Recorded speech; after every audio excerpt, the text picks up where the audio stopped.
Hey guys, welcome back to Rabbit Hole Hobbies. I'm Sam, and today I'm going to show you the build footage I took over the 3 days where I had my dad help me build this piece of furniture I designed. I did this right before Christmas, and I designed it for Daniela to put in the bathroom so she could have all of her makeup and hair stuff and whatever else organized in one place that she could make look nice. We made it with adjustable shelves, so there is some customization. You can really put almost anything you want onto it. And the other cool thing is I designed it to be cut all out of one sheet of 4x8 plywood, so you're not using a whole mess of resources. Anyway, so let's check that out. Don't forget to like, comment, subscribe if you dig it.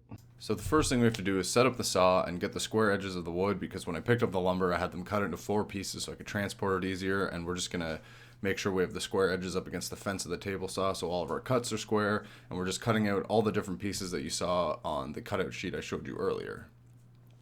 After we have all the pieces cut, we're going to dry fit everything together to make sure it's going to work and it's going to fit and be tight and look nice. And once we were happy with the smaller box part, we decided to start figuring out our biscuiting with that, because it was a smaller individual piece that would be a lot easier to work with while we were figuring out how to do the biscuiting. And then before we fit it together, you just want to sand the wood smooth and make sure you get all the pencil marks off. Well, it's the morning of day 2. We were out here till about 10 o'clock last night trying to fit together the cross pieces for the boxes, but something's a little off. I'm not sure. There we go. So after we looked at it again, we decided that it was just a little off because of the way we had it clamped, and we decided to go ahead with gluing it.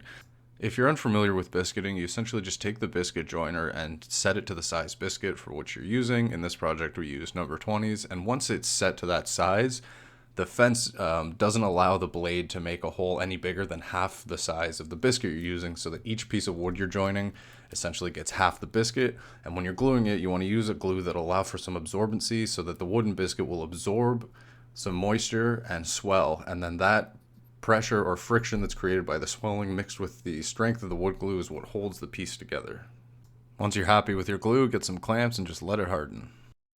So while that hardens, we're going to move on to the adjustable shelves. Going to find a drill bit that'll work for the size pin, and then here we're just trying to figure out what the measurement to the center of the pin is, so that once we know exactly where we want our shelf to sit, we have the measurement for where the hole needs to be drilled.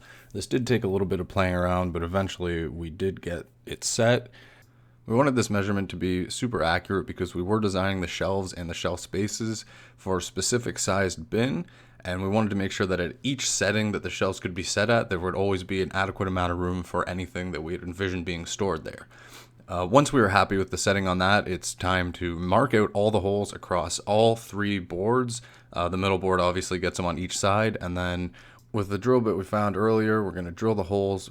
I put some tape around the end so that I knew the depth that I was going, because I don't want to drill right through the pieces of wood.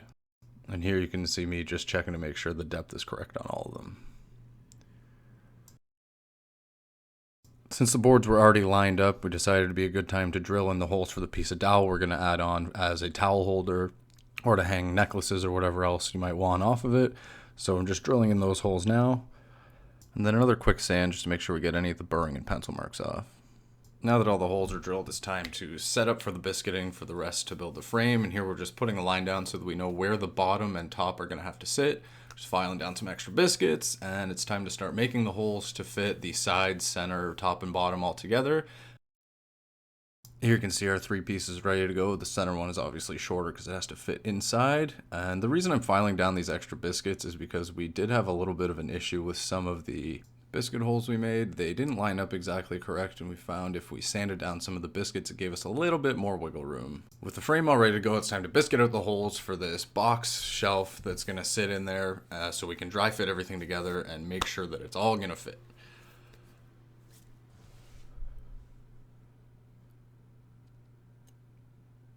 Once we're happy with those holes, we're going to clean up some of the glue inside of this little box because it'll be almost impossible to get after the fact. Sand down all of the shelving so that it's all nice and smooth and ready to go. Take a quick pizza break because it's been a long day, and dry fit the whole thing together to make sure we're ready for glue.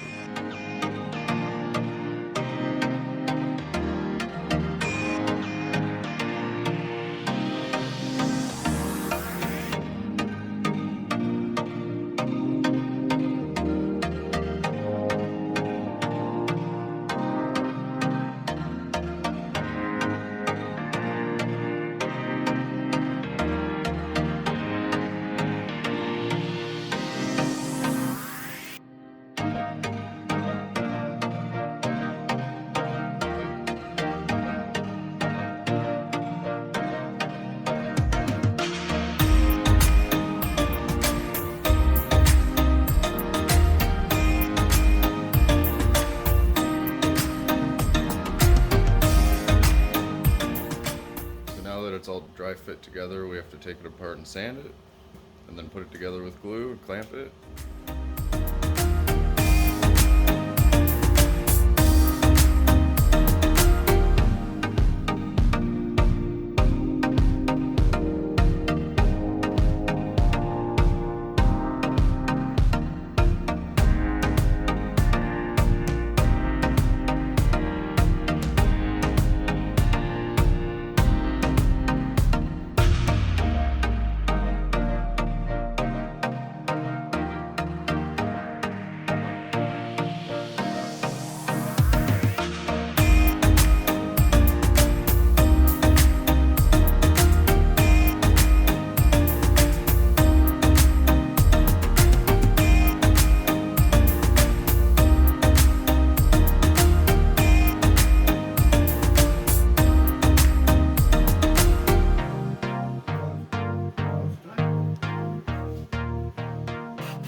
While the glue's hardening, it's time to get ready to put the legs on. I bought pre-made legs, which have a really big bolt that screws onto them, and even with the spacing given from the plates that they come with, it's still a little bit too much room and the bolts would stick into the bottom of the shelf, so we had to add these blocks on, which we drilled out with a hole that was just the same size as the thread of the leg, so not only will that allow the legs to sit in without the bolt poking through, but it'll give it quite a bit of extra strength. So once those are all sized up properly, we put some glue on the bottom of the blocks, positioned them, put 2 screws in just to hold them till the glue hardened, and then put the plates on with the 4 screws they come with, and screwed the legs right in really tight. Once they were in, it was time to let that glue dry and move on to doing the veneer on the edge of the plywood.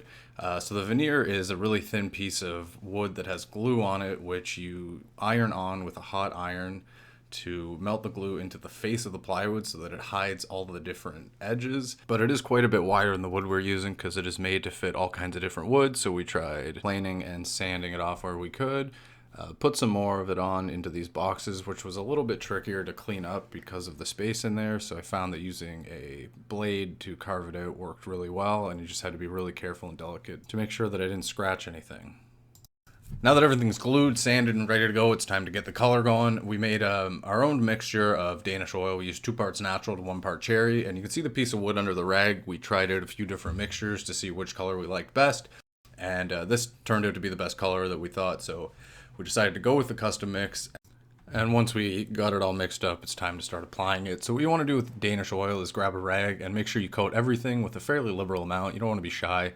Get everything covered so it's wet, and then wait maybe 20 minutes or half an hour and see how much is absorbed. And anywhere that's dry, you want to put another coat on, wait for it to absorb again, and then wipe it off. I just got back. I finally picked up the bins from Ikea. We designed these shelves for the size 4. I think these colors are gonna look nice together. This is about 50 hours after we put the oil on, so the color lightened up a bit, but I think it looks pretty good.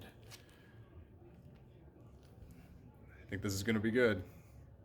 So when we brought it in to let it dry, we noticed that some of the veneer had chipped off, and we didn't want that because it was right in the middle on the top. So I did make a wood filler to fill it in, which worked really well, and I'll be posting that video once I get it up, and you can link it here. Let me know what you think in the comments, and like and subscribe if you want to get notified for when the wood filler video comes out. And if this isn't the kind of thing for you, as always, check out some of my other videos. I'm sure you'll find something that you'll enjoy.